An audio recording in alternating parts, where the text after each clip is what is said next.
Right now, a massive heat dome is locked over the United States, and it is not moving. Records that have stood for decades are being erased one by one, and the worst part, the heat is not retreating, it's expanding east. Millions of Americans who haven't felt this yet, your window is closing. In the next few minutes, I'm going to show you exactly where the temperatures are shattering, which cities are entering the danger zone, and when, if ever, this ends. The heat dome that won't break. Let's start with the basics, because understanding what a heat dome actually is will make everything else in this video click. Imagine the atmosphere like a giant pot of soup sitting on a stove. When high pressure builds up in the upper atmosphere, it acts exactly like a lid on that pot. It traps the hot air underneath, prevents it from rising and escaping, and forces it to sink back down toward the surface. Every time that air sinks, it compresses, and when air compresses, it heats up even further. That cycle repeats over and over again, day after day. That is a heat dome. And right now, one of the strongest we have ever measured is sitting directly over the United States. Now here is where this gets serious. Most heat domes are temporary. They build, they peak, they break down within a few days as the jet stream pushes them out of position.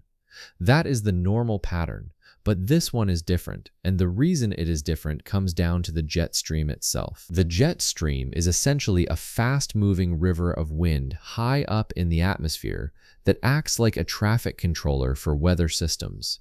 It pushes storms, cold fronts, and pressure systems across the country. When the jet stream is strong and active, it breaks heat domes apart fairly quickly. But when the jet stream weakens or shifts into an unusual pattern, which is exactly what is happening right now, high-pressure systems can lock into position and refuse to move for extended periods of time. That is precisely the situation we are dealing with. The jet stream has buckled northward, creating what meteorologists call a ridge of high pressure that has essentially anchored itself over the western and central United States. There is no strong cold front powerful enough to dislodge it. There is no major storm system approaching from the Pacific to push it east and break it down. The atmospheric pattern is, for lack of a better word, stuck. What makes this particular heat dome even more abnormal is its vertical depth. Most high-pressure systems that produce heat waves are relatively shallow in the atmosphere. This one extends deep into the upper levels of the atmosphere, which means the sinking, compressing, heating cycle is happening with far greater intensity than a typical summer heat event, and we are not even in summer yet. This is mid-March. The sun angle is still lower than it will be in July, and yet surface temperatures are already breaking records that were set at the peak of summer in previous years. The ground itself is also making things worse. After weeks of below normal rainfall across parts of the southwest and southern plains, the soil is dry. Normally, moisture in the ground absorbs solar energy through evaporation, which naturally cools the surface. When the ground is dry, that cooling mechanism disappears entirely. All of that solar energy goes directly into heating the surface instead, which then heats the air above it. Dry ground plus a locked heat dome plus a buckled jet stream equals a system that is feeding itself, getting stronger instead of weaker with each passing day. This is not a typical warm spell. This is not a brief early spring preview of summer temperatures. This is a locked, self-reinforcing, historically deep heat dome sitting over a country that was not expecting it this early in the year, and right now, the data shows it is not breaking down. It is expanding. Records already shattered. The numbers are shocking. Let's talk numbers, because this is where the story stops being abstract and becomes impossible to ignore. It has been the warmest March on record so far across the entire United States in terms of daytime high temperatures. Severe weather outlook. That statement alone should stop you in your tracks. We are not talking about one city, one state, or one region. We are talking about an entire country setting its warmest March on record. And the month is not even over yet. Let's go city by city because the individual numbers are what make this truly shocking. Starting in Phoenix, Arizona, a city that knows heat better than almost anywhere else in the country. Phoenix surpassed its all-time March record of 100 degrees after hitting 101 degrees on March 18th. NOAA Storm Prediction Center. But that is just where it starts. During this heat wave, temperatures in Phoenix are forecast to climb to at least 106 degrees and remain above the century mark for multiple days. National Weather Service.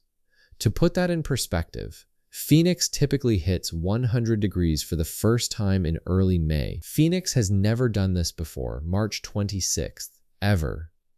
Wikipedia, we are nearly 6 weeks ahead of schedule and already shattering the ceiling. Moving to Las Vegas, Nevada, if Las Vegas reaches 100 degrees, it would beat the city's earliest 100-degree temperature by several weeks.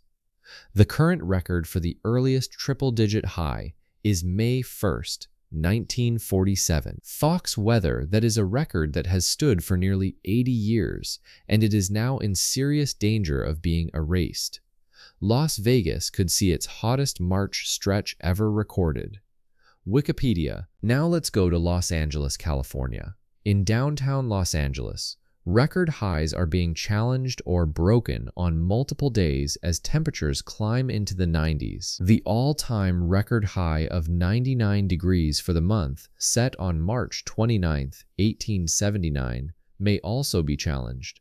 Fox weather that record has survived for nearly 150 years. This heat wave is threatening to erase it. In Burbank, the mercury hit 92 degrees on March 16th. At Pierce College in Woodland Hills, temperatures hit 97 degrees on that same day. The Washington Post inland areas are seeing triple digits, and the coast is not far behind. Moving north to the San Francisco Bay Area, a city famous for its cold, foggy summers and mild winters.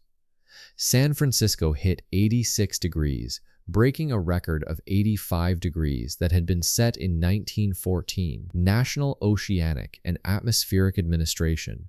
That is a record that survived both world wars, the Great Depression, and over a century of climate shifts, gone in a single afternoon. In Redwood City, the thermometer hit 90 degrees, the first time in recorded history that Redwood City has reached 90 degrees in the month of March. Weather not a new record, a first in all of history. Other locations seeing record temperatures included Santa Rosa at 90, San Rafael at 87, and the Salinas Airport at 92. National Oceanic and Atmospheric Administration. Across Southern California, several locations broke both their all-time March high temperature record and their daily record high, with some areas seeing over 100 degrees. At Thermal, California, the hottest all-time March temperature in the state was tied as it reached 107 degrees. NOAA Storm Prediction Center, and the scale of this is staggering. At least 57 new records were broken on Tuesday alone. NOAA Storm Prediction Center not over the course of a week. In a single day, cities that could set new all-time monthly records include San Francisco, Los Angeles, Sacramento, and Palm Springs in California, Phoenix and Tucson in Arizona, Las Vegas, Salt Lake City, Albuquerque, and Colorado Springs and Denver in Colorado. Google, that is not a list of cities in a heat wave. That is a list of some of the most populated cities in the entire western United States, all staring down historic territory simultaneously. Meteorologists are reaching for superlatives to describe this event, calling it comparable in intensity and rarity to the 2021 Pacific Northwest heat wave, which killed hundreds. National Weather Service Colorado's state climatologist called the heat dome astonishing. Other meteorologists described its strength as genuinely startling and mind-boggling. Temperatures across the Southwest are running 15 to 30 degrees above historical averages for the month of March. Fox weather. When a meteorologist says temperatures are 30 degrees above average for the time of year, that is not a weather anomaly. That is a weather emergency. Normal March temperatures in Phoenix sit around 75 degrees. The city just hit 101. That gap tells you everything you need to know about just how far outside the boundaries of normal this event truly is. The records are not falling one at a time. They are falling all at once, across hundreds of miles, in cities that have been keeping temperature records for over a century.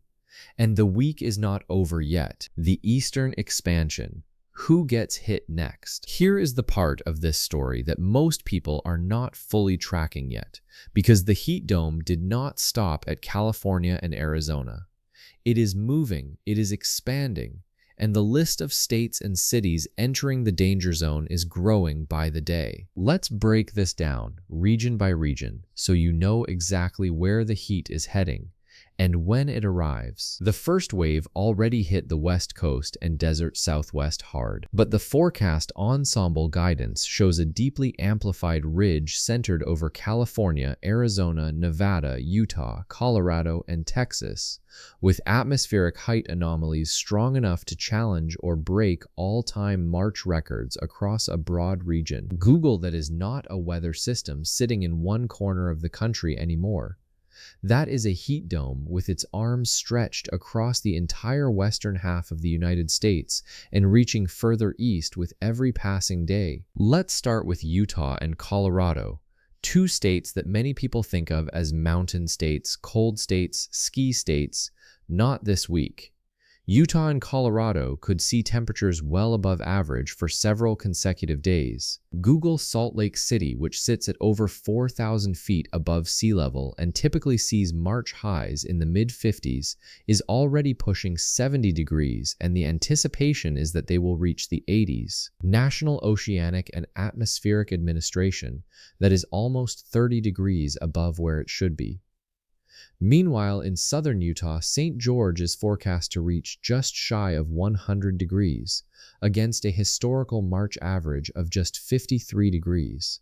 National Oceanic and Atmospheric Administration, that is a nearly 50-degree gap between what is normal and what is actually happening. Let that sink in. Denver, Colorado is another city worth watching closely.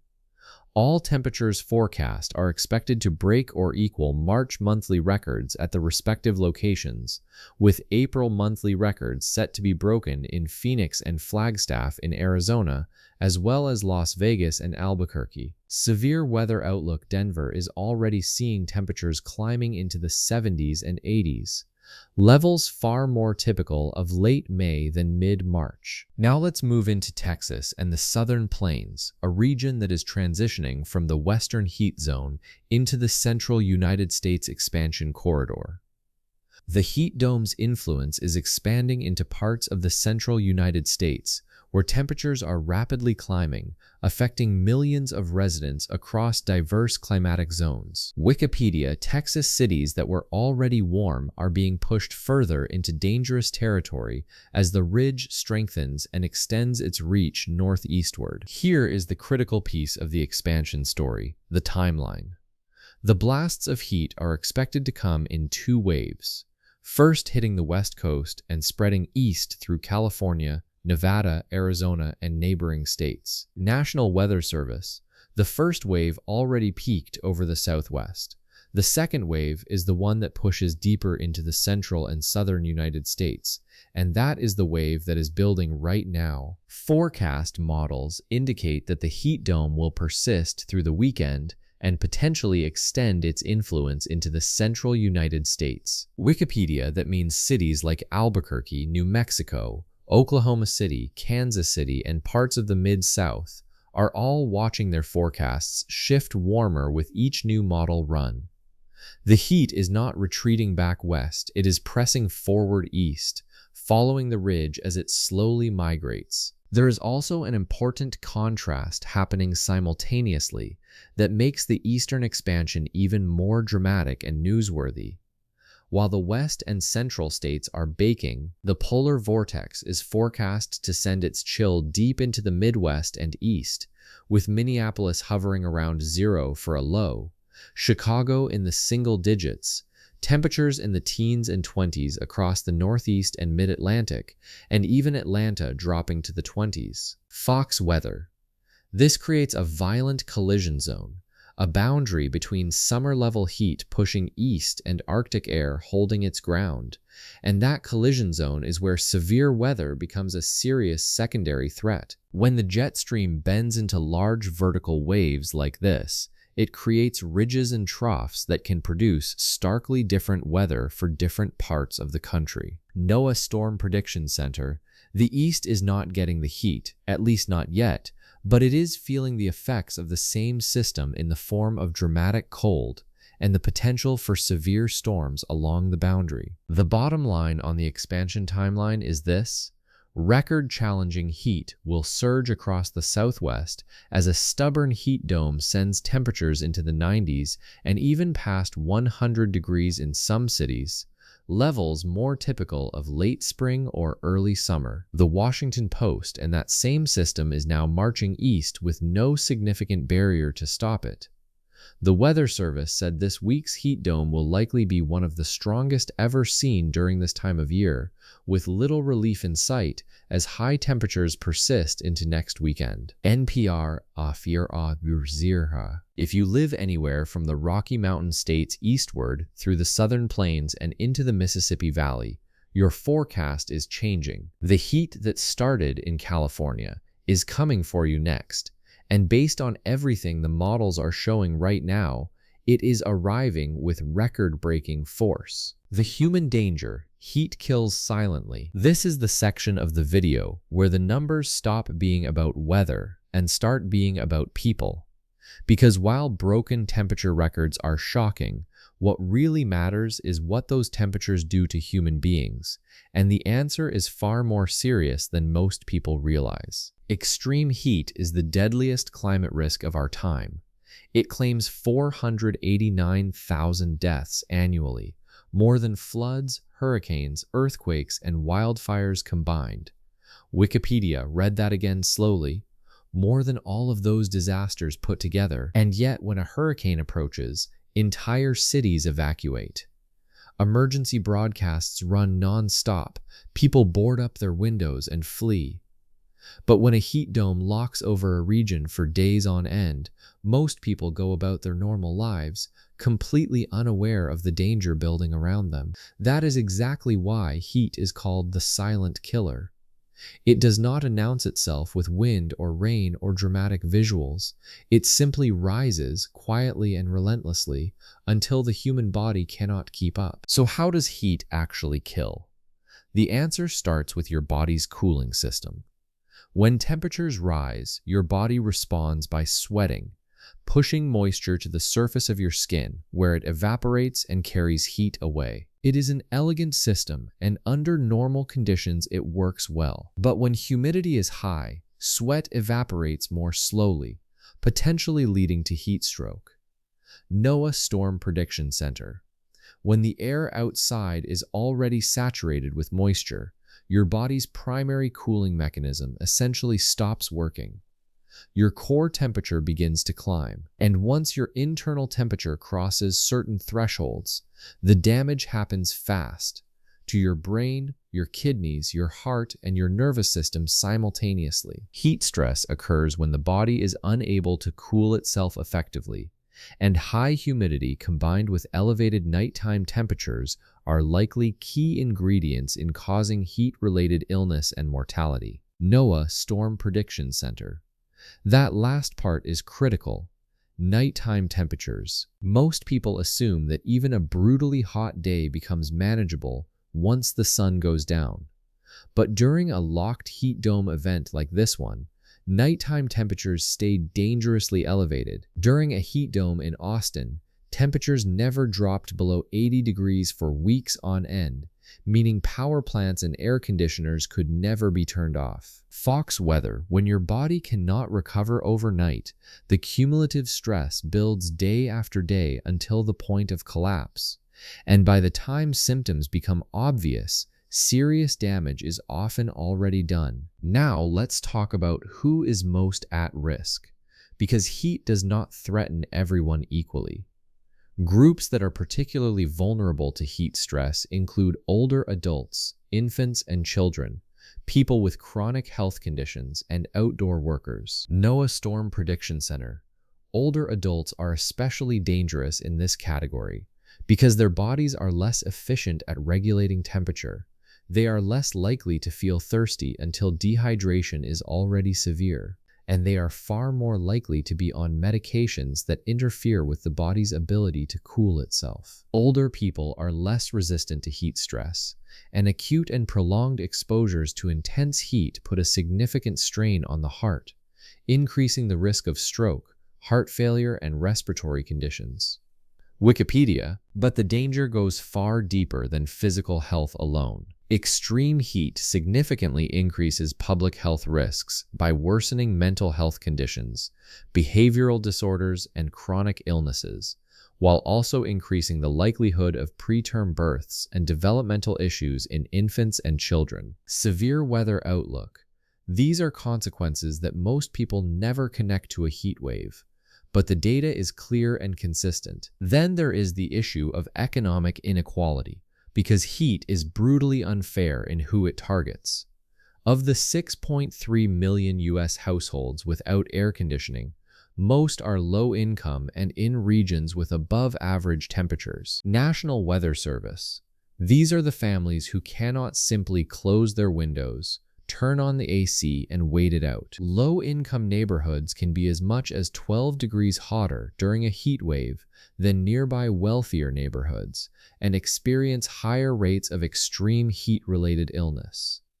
National Weather Service, 12 degrees. That is not a minor difference. That is the gap between uncomfortable and life-threatening. Now add the power grid into this equation, and the situation becomes truly alarming.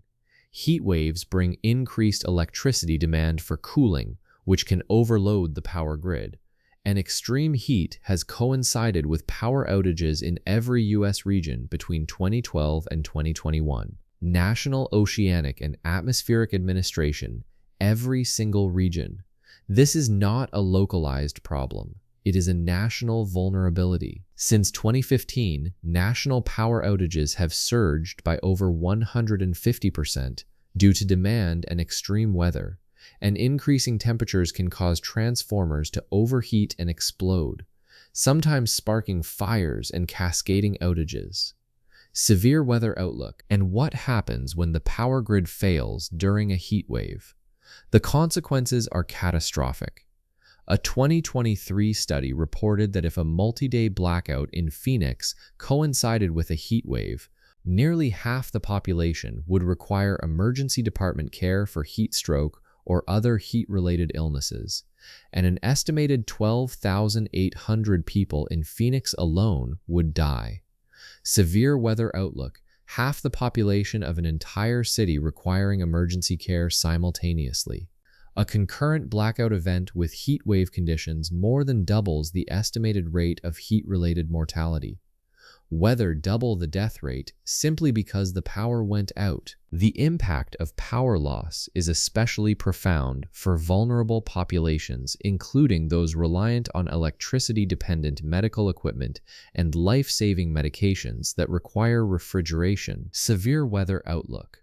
Think about what that means in practical terms.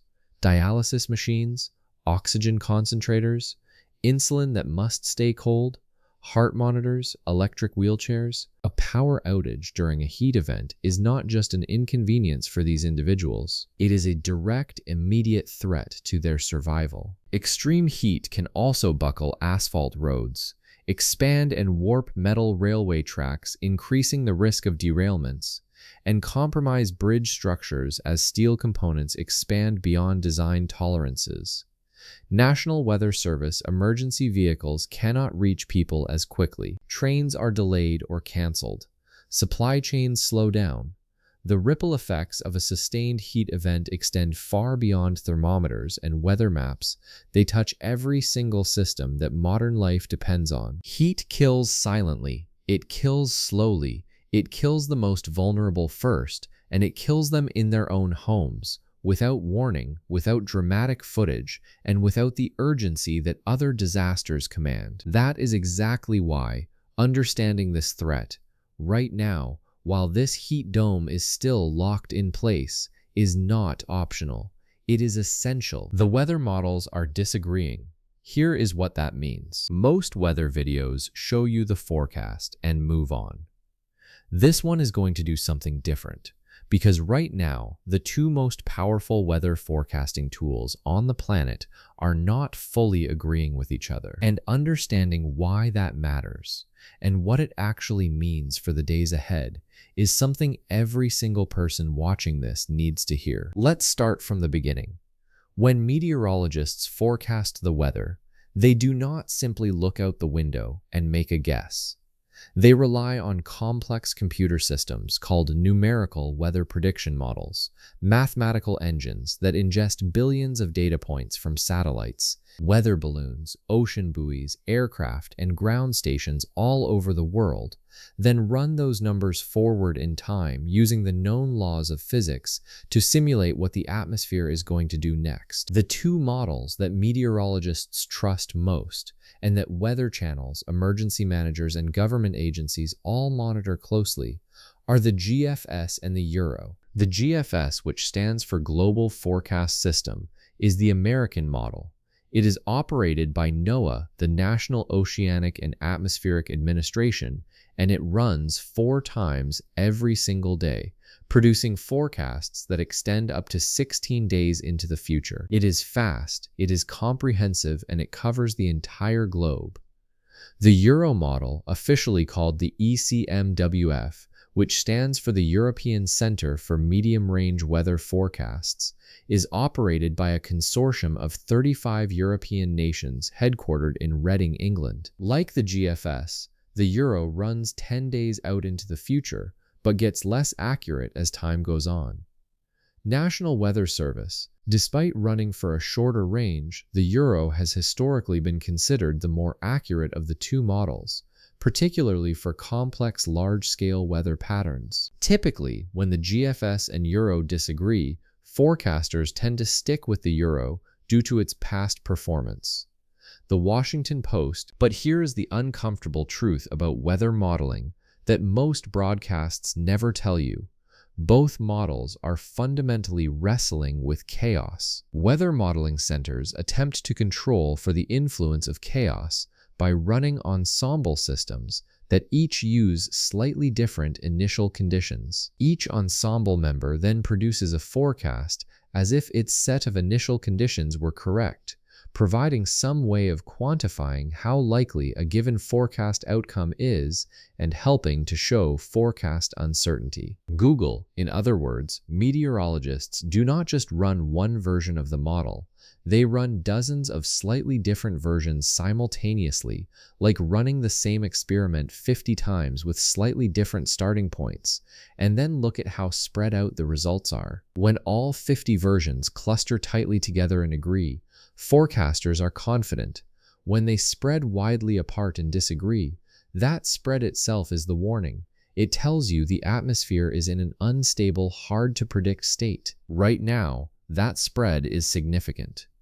Model disagreement between the GFS and Euro has introduced uncertainty regarding storm coverage and intensity across multiple regions, with earlier guidance showing stronger agreement but more recent runs depicting two distinct and separate possibilities. Severe weather outlook that shift from agreement to disagreement between model runs is a red flag.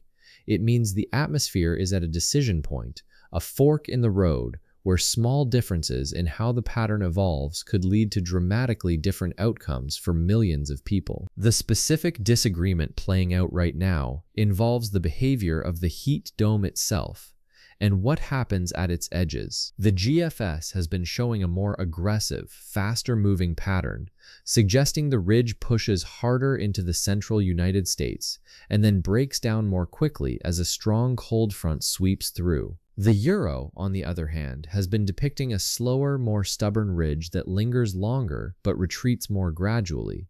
This split raises critical questions about storm initiation, particularly whether storms will develop cleanly and remain discrete long enough to maximize severe potential, or whether coverage will be more scattered and less organized. Severe weather outlook. That difference is not just academic. It is the difference between a widespread severe weather outbreak and a handful of isolated thunderstorms. There is also a deeper issue at play that makes this particular model disagreement more significant than usual, and it involves data quality. After all, the GFS and the Euro rely on the same observations to make their projections, yet they can predict radically different outcomes. The Washington Post that tells you the disagreement is not simply about missing data. It is about fundamentally different interpretations of how the atmosphere is going to evolve. Both models are seeing the same heat dome. Both models agree it is historic, but they disagree on what comes next, and that disagreement widens the further out in time you look. In situations like these, meteorologists tend to split the difference between the two model camps, but the public messaging can become unclear, with people seeing huge forecast ranges that make it hard to plan or prepare effectively. The best forecasters will tell you what the uncertainties are and how confident they are in their predictions. The Washington Post, that honesty is exactly what you deserve from a weather channel, not false certainty designed to make a forecast sound cleaner than the data actually supports. So what does this mean practically for you? It means that if you are in a state that sits near the edge of the heat dome's influence, Texas, Oklahoma, Kansas, Missouri, or anywhere in the transition zone between the heat and the cold air to the east, your forecast carries a wider margin of uncertainty than usual. The core of the heat dome over the southwest is well established and not seriously in question. But the edges, the timing of the breakdown, and the severity of the weather that develops along the collision boundary between heat and cold are all subject to meaningful model uncertainty right now. The best approach when models disagree is to look at every model and every ensemble system available. Understand that the answer is usually somewhere in between, and focus on the big picture rather than getting locked into a single specific number or outcome. The Washington Post, the bottom line is this: when the two most powerful forecasting tools in the world disagree about what an already historic weather pattern is going to do next, that uncertainty is itself the warning. It means prepare for a range of outcomes. It means do not assume the best case scenario. And it means stay connected to updates because the forecast is actively evolving with every new model run. When does this end? The honest answer. This is the question every single person watching this video wants answered. When does the heat break? When do temperatures return to normal? When can people in the Southwest finally open their windows again? The honest answer is both complicated and uncomfortable, and you deserve the full truth, not a watered-down version of it. Let's start with the timeline as it stands right now based on the latest data. This is not going to be a short-duration heat wave. It looks like a 10 to 14-day stretch of extraordinarily anomalous weather. It will not be equally hot the whole time everywhere. The peak maximums will shift around the west, but the overall pattern looks, again, really extraordinary. National Oceanic and Atmospheric Administration, 10 to 14 days. That is not a heat spike that comes and goes over a weekend. That is 2 full weeks of relentless, record-level heat locked over a massive portion of the United States. To put that in perspective, some of the most dangerous and historically significant heat waves in American history lasted 5 to 7 days. This one is projected to more than double that duration. Now let's talk about the specific days ahead, because the peak of this event has not even arrived yet for some regions.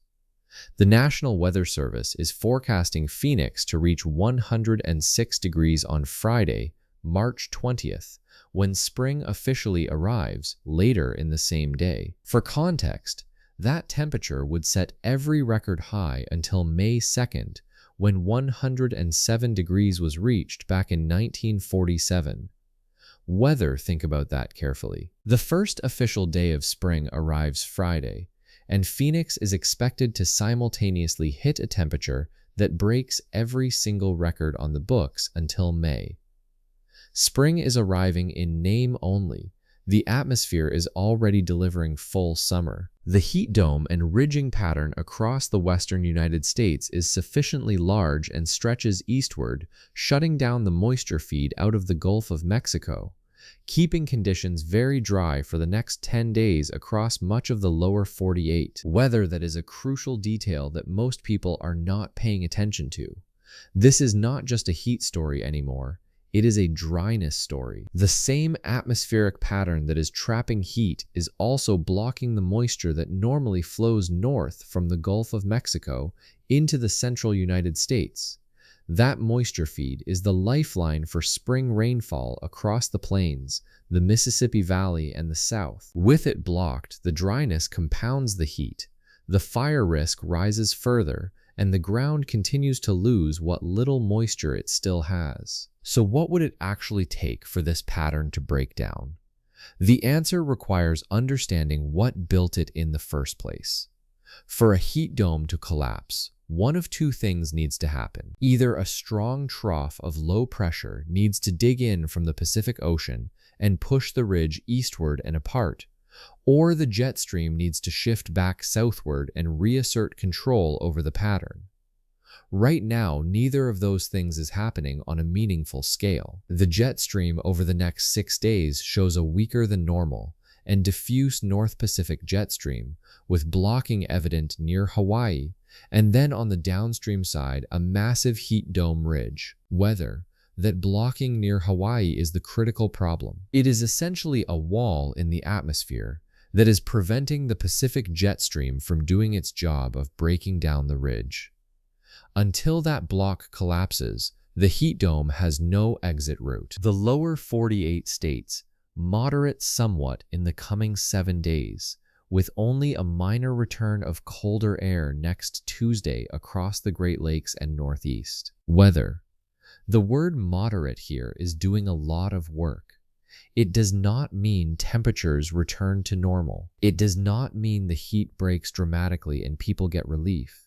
It means the most extreme peak temperatures begin to ease slightly, particularly in areas that were first to feel the heat. The core of the Southwest, Phoenix, Las Vegas, Southern California, continues to run dangerously above average even as the pattern very gradually begins to lose some of its grip. There is also a secondary threat emerging as this pattern begins its slow retreat, and it is one that people need to be watching closely. One meteorologist noted that the first day of spring on March 20th is when recovery begins, but that recovery is gradual, not sudden. NOAA Storm Prediction Center. As the ridge slowly retreats westward and the cold air from the north begins to push back south and east, a violent boundary forms between the departing heat and the advancing cold. That collision zone is precisely where severe thunderstorms, potentially including tornadoes, become a serious threat for the central United States.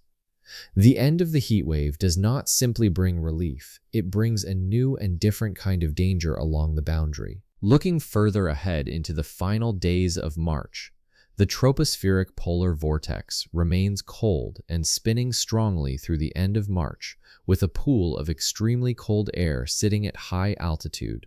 The Canadian cold pool needs to stay up there, but any passing shortwave or clipper system could access it and drag it southward into the lower 48. Weather, that is the wild card in the extended forecast. If a shortwave, a small ripple in the jet stream, dips far enough south to tap into that Canadian cold reservoir, temperatures across the plains and Midwest could swing dramatically downward in a matter of hours. The same pattern that produced historic March heat could follow up with a late-season cold snap that sends temperatures plunging back below freezing. Weather whiplash at its most extreme. And then there is the longer-term consequence that extends well beyond the next 10 days. This early heat could reverberate for months, causing the region's already low snowpack to melt out at least a month ahead of schedule, raising water supply concerns and wildfire worries for the entire upcoming dry season.